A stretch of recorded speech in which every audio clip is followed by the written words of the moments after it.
I'm Shelby Cullinan with today's health news. Canine companions could make a big difference for kids with cancer. Preliminary findings from a new study validate the idea that dog therapy may have a positive calming effect on children undergoing cancer treatment.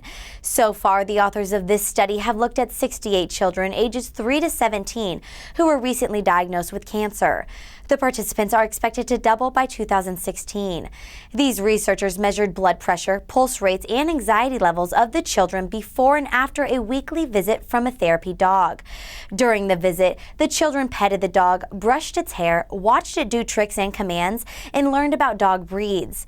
The children's blood pressure remained more stable in the dog therapy group versus the control group, which did not spend any time with a therapy dog.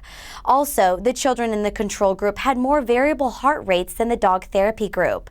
The lead study authors said in a press release that these findings suggest that the dog may have a calming effect on the patient.